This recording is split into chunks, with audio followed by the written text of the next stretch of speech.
नमस्कार दोस्तों, मैं गुलशन सिंह आप सभी का स्वागत करता हूं एसएससी मेकर में। कैसे हैं आप सभी बच्चे? उम्मीद करता हूं बहुत ही अच्छे हों।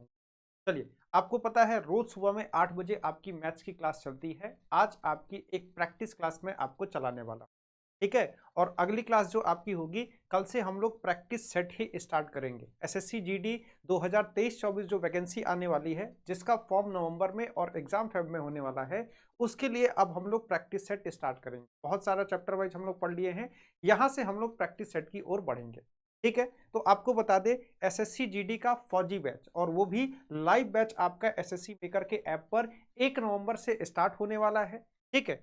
ये बैच से आप अभी जुड़ सकते हैं और अभी अगर आप जुड़ते हैं तो आपको ये बैच मात्र 350 में मिलेगा और ये ऑफर आपका 3 नवंबर तक रहेगा, ठीक है। तो ये आपकी इसकी सारी जानकारी आपके एसएससी मेकर के ऐप पर अवेलेबल है, तो वहां से आप कुछ जानकारियों को ले लीजिएगा। चलिए, हम क्लास को स्टार्ट करते हैं। आज का पहला क्वेश्चन मैं ले रहा हूं। उससे पहले सारे के सारे बच्चे एक बार क्लास को लाइक कर दीजिए और सभी बच्चे एक बार इस क्लास को शेयर कर दीजिए। चलिए, आज का पहला प्रश्न मैं आपके सामने लेता हूं और इस तरह के क्वेश्चन जो भी मैं यहाँ पे क्वेश्चन कराऊंगा ना, ये वही क्वेश्चन है जो बार बार एग्जाम में आते हैं और मतलब रिपीटेड बहुत बार ये क्वेश्चन आपके एग्जाम में आए हुए। देखिए, जैसे क्वेश्चन में कहा जाता है, ये प्रतिशत का बड़ी फेमस क्वेश्चन होता है। एक संख्या को 10% की वृद्धि की जाती है और फिर से बढ़ी हुई संख्या में 20% कमी कर दी जाती है। आपको बताना है अगर ऐसा आप करते हैं तो उस संख्या में क्या बदलाव आएगा। आप पहले किसी संख्या को 10% से बढ़ा रहे हैं और फिर से अगर 20% से घटा देंगे तो उस संख्या पर क्या बदलाव आएगा। संख्या बढ़ेगा, संख्या घटेगा। तो यहाँ पे जैसे बच्चों को लगता है ना कि 10% बढ़ाए हैं, 20% घटाए हैं, तो 10 बढ़ा 20 घटा यानी कि घट के 10% हो गया। लेकिन ये आपका सक्सेसिव वाला फॉर्मूला होता है। यहाँ पे बता दें, ये डायरेक्ट फॉर्मूला से हम लोग इस क्वेश्चन को कर सकते हैं। क्या होता है फॉर्मूला? फॉर्मूला होता है x प्लस का y प्लस में एक्स वाई बट्टे का 100। ये होता है आपका फॉर्मूला। x और y क्या है? तो आप कितना प्रतिशत बढ़ा रहे हैं, कितना प्रतिशत घटा रहे हैं, इसको एक्स वाई से हम लोग दर्शाते हैं। बढ़ रहा है तो प्लस साइन के साथ, घट रहा है तो माइनस साइन के साथ। जैसे आप 10% की वृद्धि किए हैं तो x को आप 10% लिख लीजिए प्लस में, 20% की कमी किए हैं तो y को आप 20% लिख लीजिए माइनस, ठीक है। ऐसे आप करेंगे। इसके बाद इस वैल्यू को रख दीजिए 10 माइनस का प्लस में माइनस का 20 प्लस में 10 गुणे का माइनस का 20 और बट्टे में आपका हो जाएगा यहाँ पे, ठीक है। देखिए, 10 में से 20 जाएगा, माइनस का 10 बचेगा। यहाँ के 2 जीरो से यहाँ का 2 जीरो काट देंगे और यहाँ पे माइनस का 2 बच जाएगा। तो -10 -2 का मतलब हो गया माइनस का 12%। और माइनस का 12%, माइनस साइन यहाँ पे कमी को डिनोट कर रहा है, कमी को दर्शा रहा है। तो आप कहेंगे संख्या में 12% की कमी हो जाए। क्या हो जाएगा? ऑप्शन बी, जो आपकी संख्या है ये संख्या आपकी 12% से यहाँ पे कम हो जाएगी, ठीक है। चलिए, अगले क्वेश्चन पे हम लोग यहाँ पे चलेंगे, ठीक। नेक्स्ट क्वेश्चन पे हम लोग चलेंगे। अगले क्वेश्चन को हम लोग देखेंगे। अगला क्वेश्चन आपका क्या है? ये क्वेश्चन आपका डिस्काउंट से, ठीक है। डिस्काउंट में जैसे आपने देखा कि एक दुकान में 1 लाख का एक बिल बना, ठीक है। 1 लाख मान लीजिए किसी ने कोई सामान खरीदा, तो उसका सामान का टोटल जो बिल बना वो 1 लाख रुपए का यहाँ पे बना हुआ, ठीक।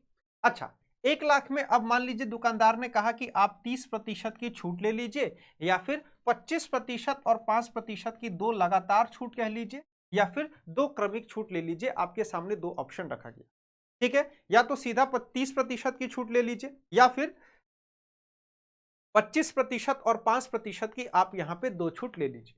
अच्छा, अब दोनों के दोनों छूट क्या सेम है? और अगर सेम नहीं है तो दोनों छूटों के बीच कितने का अंतर है आपको यहां पे बताना है। देखिए, अभी आपने एक फॉर्मूला पढ़ा वृद्धि और कमी वाला। ये क्या फॉर्मूला था? x प्लस का y प्लस एक्स वाई बट्टे का 100।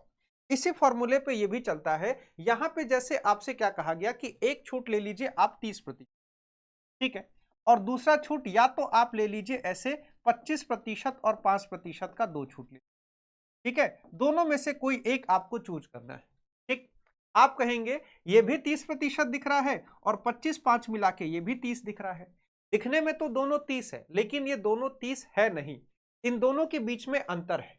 और कभी भी जैसे ये 30 है, ये जोड़ने पर ये भी 30 आ रहा है, और इन दोनों के बीच में आपको अंतर देखना है, दोनों के बीच में डिफरेंस देखना है। तो डिफरेंस किसके बराबर होता है ध्यान रखिएगा। डिफरेंस जो होता है, जैसे ये दो छूट हैं, एक 25 का है एक 5 का है, इन दोनों को आपस में गुणा करके आपको यहाँ पे 100 से भाग देना, इतने का अंतर होता है दोनों छूटों के बीच में, इतने प्रतिशत का अंतर होता है। ठीक है, इस एकल छूट को कुछ नहीं करना है, जो अलग अलग छूटे हैं इनको आपस में गुणा करके 100 से भाग दे दीजिए। ठीक, 25 से काटेंगे 4 बार में 100 कट जाएगा। आप कहेंगे दोनों छूटों के बीच में क्या अंतर है, तो दोनों छूटों के बीच में 5/4% का अंतर है। कितना अंतर है, तो दोनों छूटों के बीच में जो आपका अंतर है ये आपका 5/4% का है। अच्छा, तो यहां पे क्या कोई ऑप्शन में 5/4 है? 5/4 तो है ही नहीं। ठीक है, तो इसको हम लोग क्या करेंगे, 5/4 कह सकते हैं, या फिर आप चाहें इसको काटेंगे तो 1.25% निकल के आएगा। दोनों में से आप कुछ भी कर लीजिए, या तो इसको वैल्यू निकाल लीजिए या तो इसकी वैल्यू निकाल लीजिए। ठीक है, आपसे कहा गया है अगर ये छूट 1 लाख पे लगाना हो, तो अगर 1 लाख के हिसाब से देखा जाए तो 1 लाख का 5/4% क्या हो जाएगा, 5/4 है। और प्रतिशत का मतलब होता है कि बट्टे में 100 लिख दिया जाए। ठीक है, प्रतिशत का मतलब होता है बट्टे में 100 लिख दिया जाए। 4 से काटेंगे, ये 4 दूने का 8, 4 पंजे 20, 250 बार में कटेगा, और 250 पंजे 1250 आपका यहाँ पे हो। ठीक है, 250 को 5 से गुणा करने पर 1250 निकल के आता है। ऑप्शन सी आपका यहाँ पे सही जवाब हो जाएगा। ठीक है, दोनों छूटों के बीच का अंतर क्या हो जाएगा, दोनों छूटों के बीच का अंतर 1250 रुपए का हो जाएगा। ठीक, कभी भी ऐसे छूट दे, एकल छूट 30% का और दो सक्सेसिव को भी जोड़ने पर 30 आ रहा है, चाहे सेम आ रहा है, तो उस केस में अंतर जो होगा इन दोनों सक्सेसिव वाले को गुणा करके 100 से भाग दे देना। तो इतने प्रतिशत का अंतर आपको यहाँ पे देखने को। चलिए, आइए इस रेशियो के प्रश्न को करते हैं, और रेशियो के प्रश्न में क्या पूछा गया है एक बार इसको हम लोग ध्यान से देखेंगे। ठीक है, क्वेश्चन में कहा गया है अक्षय है और विपुल है, इनकी वार्षिक आय 3 और 2 के अनुपात में है। ठीक है, एक अक्षय है एक विपुल है, अक्षय को ए से लिख देता हूं, विपुल को बी से लिख देता हूं।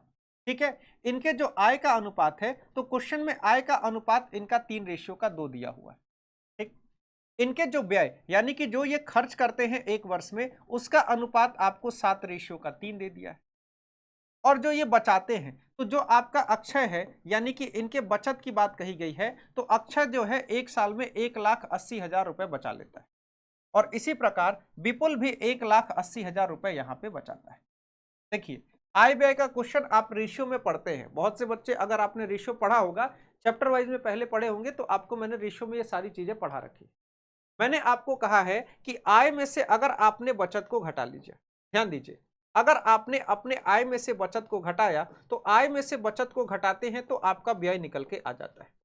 मान लीजिए आपके घर से एक महीना के लिए 5,000 रुपए आता है घर से। ठीक है, चाहे आप 5,000 रुपए कमाते हैं, तो वो आपका आय हो गया।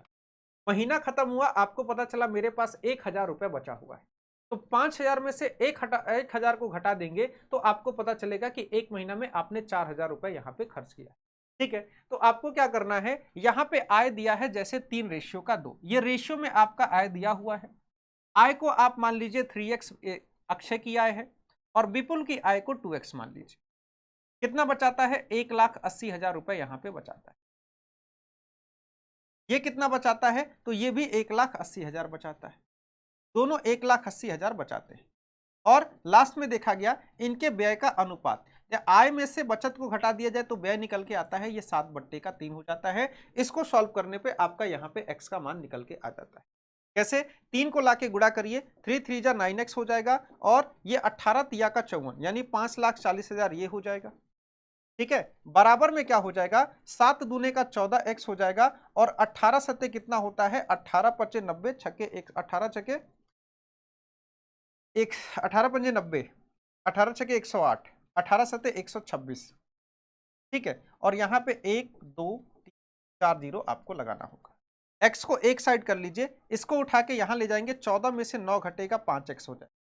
ठीक है, ये 12,60,000 को यहाँ लगाएंगे तो कितना हो जाएगा, ये आपका 7,20,000 यहाँ पे हो जाएगा।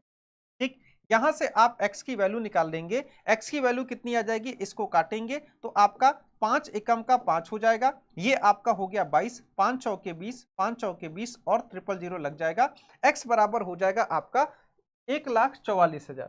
x बराबर कितना हो जाएगा, 1,44,000। आपसे पूछा गया है अक्षय की वार्षिक आय, अक्षय की वार्षिक आय आपकी 3x थी, तो x की वैल्यू अगर 1,44,000 है, तो 3x की वैल्यू क्या हो जाएगी, 3 गुणे का आपको 1,44,000 को गुणा करना। ठीक है, ऐसे करेंगे कितना हो जाएगा, 000 यहाँ पे 4 तिया 12 का 2 1, 12 13 का 3 का 1, 3 एकम 3 1 4, यानी कि 4,32,000। ऑप्शन ए आपका यहाँ पे सही जवाब हो जाएगा। क्या हो जाएगा, ऑप्शन ए 4,32,000 यहाँ पे अक्षय की आय हो जाएगी। विपुल की आय पूछता तो 2x की वैल्यू निकाल देते, अक्षय का आय पूछा है तो 3x की वैल्यू आपको यहाँ पे निकालनी होगी। ठीक है, चलिए आइए इस क्वेश्चन को करते हैं। एलसीएम और एचसीएफ का ये पार्ट है। अभी कुछ दिन पहले हम लोग एलसीएम एचसीएफ पढ़ रहे थे, तो उसमें आपने ऐसे क्वेश्चन देखे भी होंगे। ठीक है, क्या है आपका क्वेश्चन, क्वेश्चन में कहा गया है 3 घंटियां है और तीनों घंटियां एक साथ बजती। ठीक है, एक साथ बजना शुरू होती, उसके बाद क्या होता है, वो 8 सेकंड, 10 सेकंड और 12 सेकंड के अंतराल पे बजती। एक घंटी घंटी है जो हर 8 सेकंड के बाद बचेगी, एक हर 10 सेकंड के बाद, एक हर 12 सेकंड के बाद। ठीक है, आपसे पूछा गया है 30 मिनट में ये घंटियां कितनी बार बजेंगी, आपको बताना है।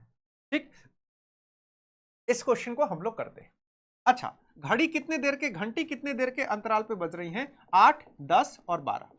हम अगर ये देखना चाहें कितने देर के बाद ये तीनों घंटियां एक साथ बजती हैं, तो उसके लिए इसका एलसीएम निकालना होगा।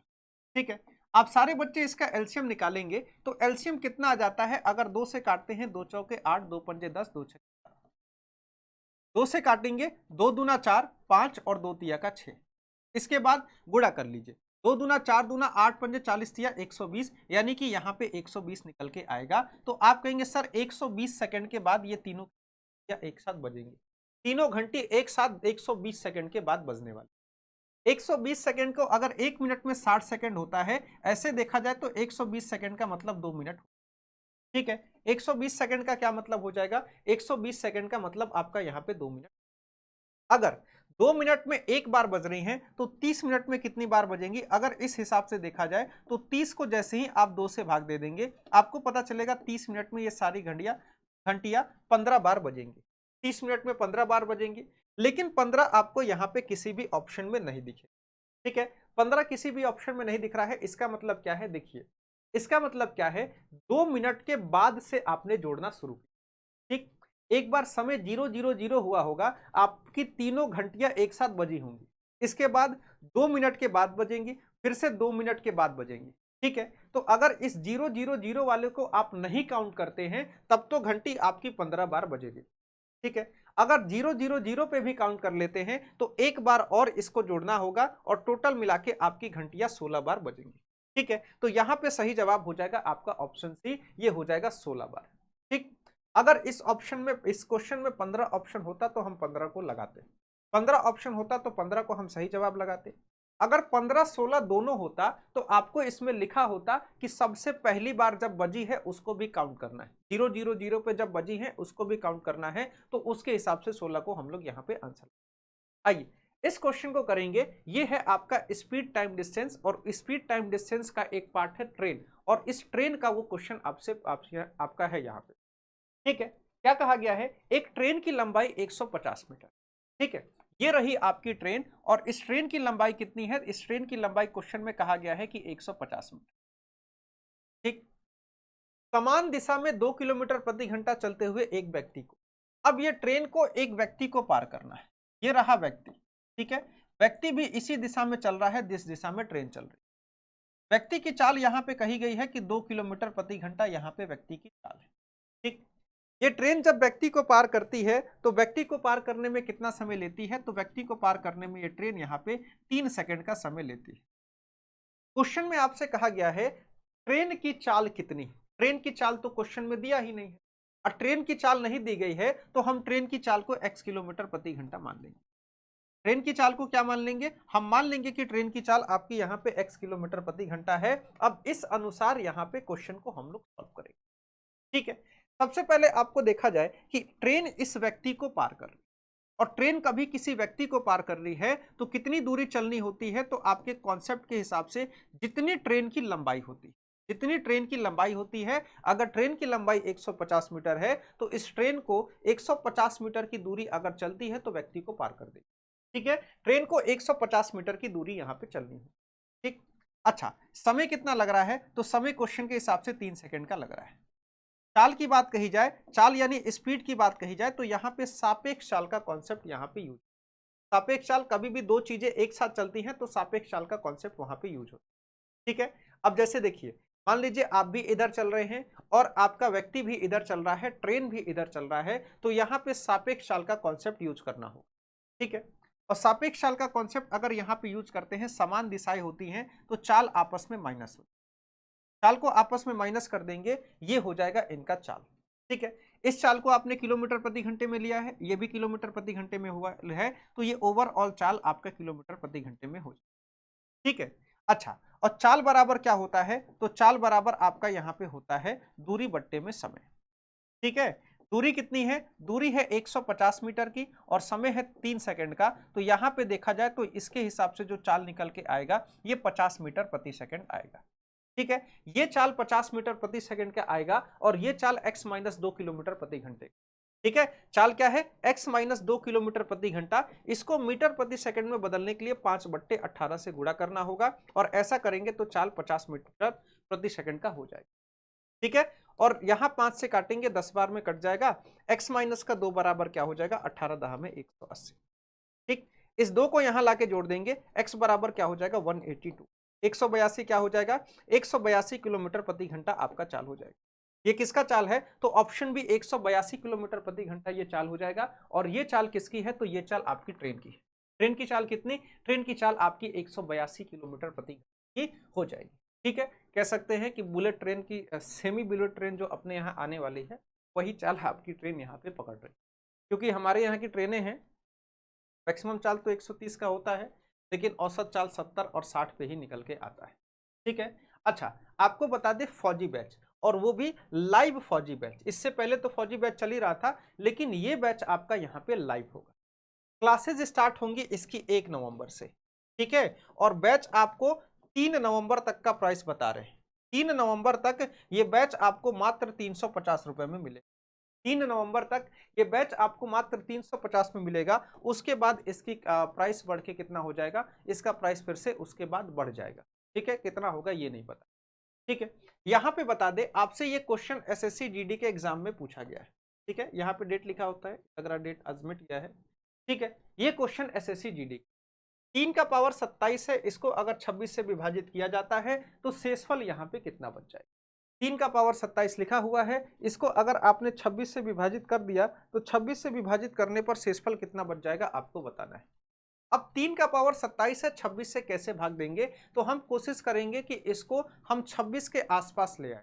26 के आसपास कैसे ला सकते हैं, जैसे देखिए 3 का पावर 1 क्या होता है, आप कहेंगे सर 3, 3 का पावर 2 क्या होता है, 3 का पावर 2 आपका 9 होता है, 3 का पावर 3 क्या होता है, तो 3 का पावर जो 3 होता है ये आपका 27, 27 जो है ये 26 के आसपास चला गया है, तो हम क्या करेंगे 27 ले लेंगे, इसको हम यहाँ पे 3 का पावर 3 कर देंगे, ठीक है। और 3 का पावर 27 लगा हुआ है, जब पावर पे ऐसे कर दिया जाता है, ब्रैकेट में अगर 9 लिख दूं तो इसका मतलब होता है क्या, कि 9 में 3 को गुणा करिए, 9 में 3 को गुणा करिए, ये 3 का पावर 27 ही लिखा हुआ है, लेकिन हमने इसको दूसरे तरीके से लिख दिया, ठीक है। अब 3 का पावर 3 का मतलब आप इसी चीज को, ये आपका 3 का पावर 27 ही है, इसको आप ऐसे लिख देंगे, और ऐसे लिखने के बाद 3 का पावर 3 का मतलब 27, आप चाहे तो इसको 27 का पावर 9 भी, 3 का पावर जो 27 है इसको 27 का पावर आप 9 यहाँ पे लिख सकते, ठीक है। आपके सामने क्या आ गया, आपके सामने आ गया 27 का पावर 9, इसको क्या करना है, इसको आपको यहाँ पे 26 से, 27 का पावर 9 है, इसको आपको यहाँ पे 26 से भाग देना है, ठीक है। तो 27 को अगर 26 से भाग दिया जाए तो कितना आता है, मैं आपसे बस ये पूछ, आप कहेंगे सर 27 को 26 से भाग देंगे, एक बार में 26 से कम 26 हो जाएगा, एक यहाँ पे शेषफल बच जाएगा। जब 27 को 26 से भाग देंगे तो आपका शेषफल यहाँ पे 1 बच जाएगा, ठीक है। और बस 9 पावर है तो पावर पे 9 लगा देंगे, तो 1 का पावर 9 यानी कि 1 होता है। अगर आप इसको 26 से भाग देंगे, अगर आप इस टर्म को 26 से भाग देते हैं, इसका मतलब आपका यहाँ पे ऑप्शन बी 1 शेषफल, यहाँ पे कितना शेषफल बचेगा, तो ऑप्शन बी 1 शेषफल आपका यहाँ पे बच के आएगा, ऑप्शन बी हो जाएगा आपका यहाँ पे सही जवाब। आइए अगले क्वेश्चन पे हम लोग चलेंगे, ये है आपका औसत का सवाल। औसत का सवाल आप लोग यहाँ पे देखेंगे क्या पूछा गया है, एक कक्षा में 80 विद्यार्थी हैं, कितने छात्र हैं, टोटल छात्र 80 हैं। लड़कियों का जो औसत वजन है, यहाँ पे गर्ल्स हैं, गर्ल्स का औसत वजन 40 है, यहाँ पे लड़के हैं, लड़कों का औसत वजन है यहाँ पे 50, गर्ल्स का 40, बॉयज का 50। लड़कों की संख्या 50 है तो कक्षा का औसत भार कितना हो जाएगा। ठीक है, लड़कों की संख्या अगर 50 है तो टोटल 80 छात्र हैं, 30 लड़कियां हो जाएंगी। ठीक है, 50 लड़के हैं तो 30 लड़कियां हो जाएंगी क्योंकि क्लास में केवल 80 बच्चे हैं। ठीक है, तो औसत वजन देखिए, अगर औसत वजन का मतलब ऐसा मान लिया जाता है कि मान लीजिए एक लड़की का वजन 40 है और 30 लड़कियां हैं, तो क्या आप इसको पूरा गुणा करेंगे। देखिए, आप चाहे तो लड़कों और लड़कियों की संख्या को, ये जो 30 और 40 लिखा हुआ है, आप चाहे तो इसका रेशियो ले लीजिए। रेशियो ले लीजिए, जैसे अगर 30 लड़कियां हैं और यहाँ पे 50 लड़के हैं, तो आप चाहे तो ऐसा मान लीजिए कि केवल 3 लड़कियां हैं और 5 लड़के। आप चाहें तो ऐसा मान लीजिए केवल 3 लड़कियां हैं और 5 लड़के। ठीक है, 30-50 पे तो क्वेश्चन आपका अच्छे से हो जाएगा, लेकिन इसी क्वेश्चन में कोई ऐसी संख्या लिखी गई होती जिसका गुणा करना थोड़ा सा मुश्किल हो जाता, तो वहां पे सबसे अच्छा होता है रेशियो ले लिया जाए इनकी संख्या का। औसत वजन 40 का है, मान लीजिए एक लड़की का वजन 40 किलो है, ऐसी 3 लड़कियां हैं तो कुल वजन 120 किलो हो जाएगा। एक लड़की का वजन 50 किलो का है, अगर ऐसी 5 लड़कियां हैं तो कुल वजन 250 किलो। अगर पूरे कक्षा का वजन देखा जाए तो 120 और 250 यानी कि कुल मिला के 370 किलो वजन हो जाएगा। पूरे कक्षा का वजन 370 किलो हो जाएगा और 3 लड़कियां और 5 लड़के यानी कुल मिला के 8 लोग हो गए। ठीक है, 370 किलो वजन है और कुल मिला के 8 लोग हैं। इस हिसाब से देखा जाए तो 8 चौके हो गया 32, 8 छके हो जाएगा 48, 8 दूने का 16, 8 पंचे यानी कि 46.25 kg क्या हो जाएगा औसत भार। यहाँ पे हो जाएगा आपका, यहाँ पे ऑप्शन बी 46.25 किलो आपका यहाँ पे औसत भार निकल के आएगा। ठीक है, अगर किसी बच्चे निकाला होगा, अगर आप 30 और 50 भी रख देंगे तो औसत भार यही आएगा। यहाँ पे एक जीरो बढ़ेगा, यहाँ पे एक जीरो, दोनों को जोड़ेंगे तो यहाँ पे जीरो बढ़ेगा, और ये जो 3 और यहाँ पे 30-50 लिखेंगे तो यहाँ पे एक जीरो बढ़ जाएगा और यहाँ पे 80 के लिए एक जीरो। आप वैसे भी जीरो से जीरो काटेंगे तो सही 370 बट्टे का 8 हो जाएगा। ऐसे 3700 बट्टे का 80 आ रहा होगा, और मैं कह रहा हूं जीरो नहीं लिखेंगे तो 370 बट्टे का 8 आएगा। और सेम फंक्शन आप लोग करेंगे और सेम आंसर ऑप्शन सी आप लोग निकाल के लेके आएंगे। ठीक है, चलिए आइए, ये है आपका चक्रवृद्धि ब्याज का सवाल। ठीक है, चक्रवृद्धि ब्याज का सवाल है, कहा गया है 20% वार्षिक ब्याज की दर। ब्याज का दर क्या है, रेट ऑफ इंटरेस्ट क्या है, तो रेट ऑफ इंटरेस्ट है आपका यहाँ पे 20% को अगर इसको फ्रैक्शन में बदला जाए तो प्रतिशत का मतलब होता है बट्टे में 100 लिखना। प्रतिशत का मतलब होता है बट्टे में 100 लिखना। 20 से 100 को भाग दे दिया जाए तो ये आपका 1/5। 20 से 100 को भाग दे दिया जाए तो 1/5 आपका यहाँ पे हो जाए। और ऐसे लिखने का मतलब है कि इधर हम लोग मूलधन को लिखेंगे, इधर हम लोग मिश्रधन। 20% का मतलब 1/5 होता है। आप कह सकते हैं अगर आपने 5 रुपया का कर्ज लिया है तो आपको 1 रुपया का ब्याज चुकाना। क्या कह सकते हैं, अगर 5 रुपए का कर्ज लिए हैं तो इस पर 1 रुपया का ब्याज लेना होगा और 5 रुपया बढ़ के 6 रुपया आपको डिपॉजिट कर। ठीक है, 5 का कर्ज लिए हैं, 1 का ब्याज देना होगा, आपको 6 रुपया यहाँ पे जमा करना। ठीक, अच्छा, कितने वर्षों के लिए आप लिए हैं हमको नहीं पता। ठीक है, वर्षों की संख्या पता होती है तो हम यहाँ पे पावर लगा देते हैं, तो वर्षों की संख्या पता ही नहीं है। और पावर लगाते ही मान लीजिए जैसे 5 वर्ष की बात कही गई है तो 5 वर्ष के बाद आपका मूलधन और चक्रवृद्धि ब्याज का अनुपात क्या होगा ये पता चल जाए। हमको मूलधन कहा गया है कि n वर्षों के बाद, वर्षों की संख्या नहीं दी गई है, हमने वर्षों की संख्या को n मान ली। n वर्षों के बाद जो मूलधन हो जाएगा ये 12,500 रहेगा और मिश्रधन हमारा 21,600। हम यहाँ पे 12,500 और 21,600 का रेशियो ले लेंगे तो ये रेशियो कितना आ जाएगा, ये आपका 125 रेशियो का 216 हो जाएगा। कितना, 125 रेशियो का 216। आपको ये देखना होगा कि 5 का पावर ऐसा क्या रख दे कि 125 हो जाए और 6 का पावर ऐसा क्या रख दे कि 216 हो जाए। ठीक, अगर स्क्वायर और क्यूब याद है तो आपको पता चलेगा कि अगर यहाँ पे पावर 3 कर दिया जाए, अगर यहाँ पे पावर 3 कर दिया जाए तो 5 का पावर 3 यानी कि 125 और 6 का पावर 3 यानी 16 होता है। n की वैल्यू 3 यानी पैसा आपने कितने साल के लिए रखा, तो आपने पैसे को ऑप्शन ए 3 वर्षों के लिए आपने यहाँ पे पैसे को रखा।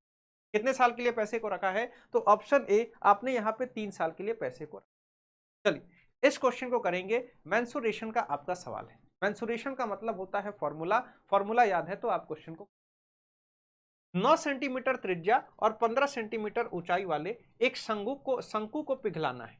इस शंकु को पिघला के एक 45 सेंटीमीटर ऊंचाई का एक आपको बेलन बनाना है, और बेलन बनाना है तो उस बेलन का व्यास या फिर त्रिज्या, त्रिज्या निकाल दीजिए, उसका डबल करके व्यास निकाल दीजिए, वो कितना हो। एक फिगर पिघलेगा, दूसरा फिगर बनेगा, ठीक है। एक चीज को पिघला के दूसरा चीज जब बनाते हैं, आयतन दोनों केस में बराबर होता है।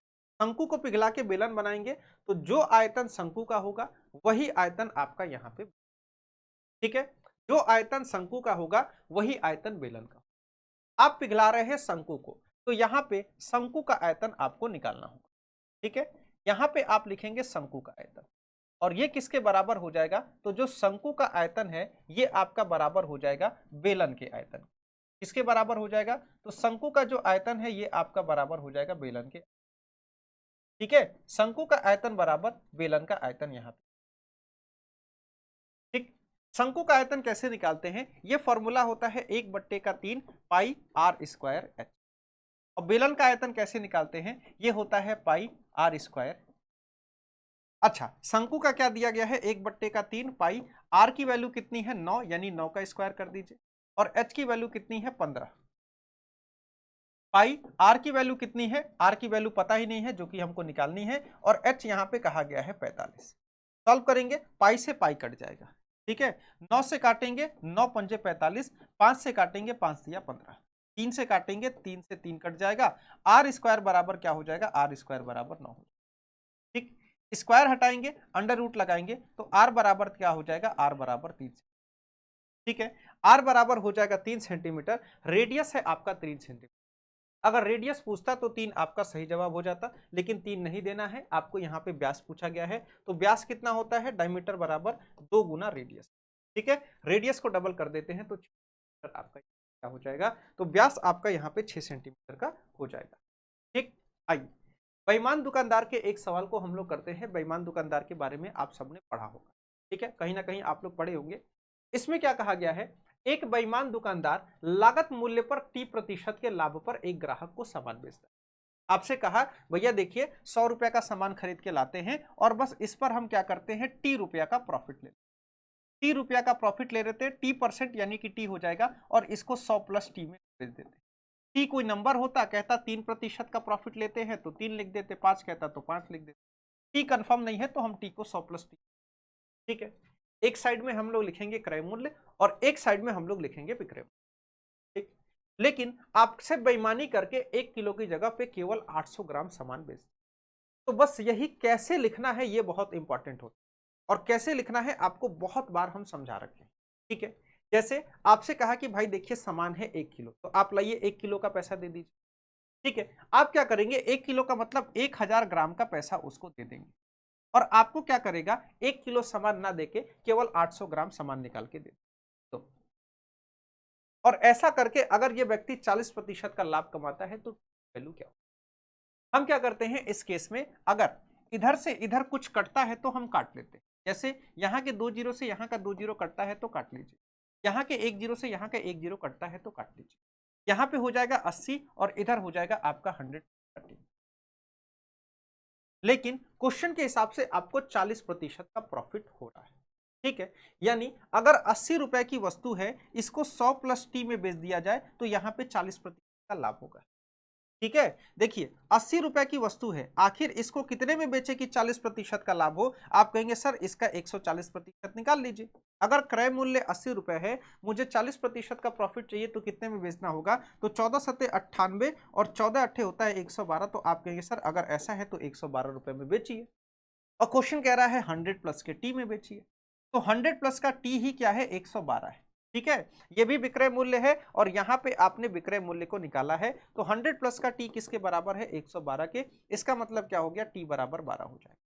टी बराबर 12 हो जाएगा। आपको वस्तु को कितने प्रतिशत के लाभ पर बेचना होगा, तो ऑप्शन ए, आपको वस्तु को 12% के लाभ पर बेचना होगा। यानी ये दुकानदार वस्तु को कह रहा था कि देखो मैं 12% पर बेच रहा हूँ, मैं सिर्फ 12% के ही प्रॉफिट पर बेच रहा हूँ, लेकिन दुकानदार क्या कर रहा था, चोरी कर रहा था, वजन की चोरी कर रहा था। 1 किलो दिखा के केवल और केवल 800 ग्राम सामान दे रहा था, और वहां से क्या कर रहा था, वहां से आपको टोटल मिला के 200, टोटल मिला के यहाँ पे वो 40% का प्रॉफिट कमा ले रहा था, ठीक है, चलिए तो आज की क्लास को हम लोग यहीं तक रखेंगे और आपको मैं बता दूं जो सबसे इंपॉर्टेंट आपकी बात है कि जो भी बच्चे यहाँ पे एसएससी कर रहे हैं उन बच्चों को एक बार यहाँ पे फौजी बैच से जरूर तैयारी कर, ठीक है।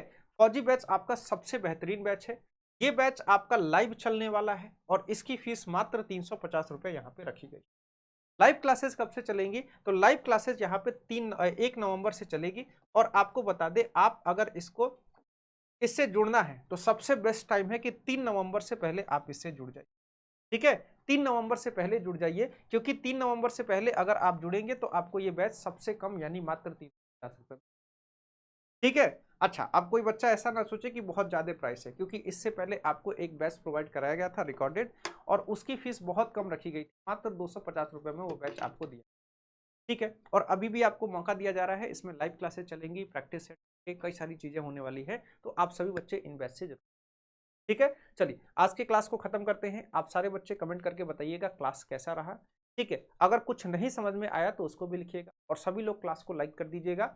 नए बच्चे चैनल को सब्सक्राइब करके चैनल से, इसके साथ एसएससी मेकर का ऐप डाउनलोड करिए और ऐप डाउनलोड करके आप सभी बच्चे इस बैच से जुड़िए, ठीक है। तैयारी करनी है, सबसे बेहतरीन तैयारी करनी है तो इस बैच से जुड़िए और बाकी 1 तारीख से डेमो स्टार्ट होगा, आपका मन कर रहा है तो डेमो देखने के बाद ही जुड़िए, ठीक है। आपके ऊपर रहेगा जैसे चाहे, ठीक है। चलिए आज के सेशन को यहीं तक रखते हैं, क्लास को खत्म करते हैं, मिलते हैं आपसे अगली क्लास में, तब तक सभी बच्चों को नमस्कार, जय हिंद।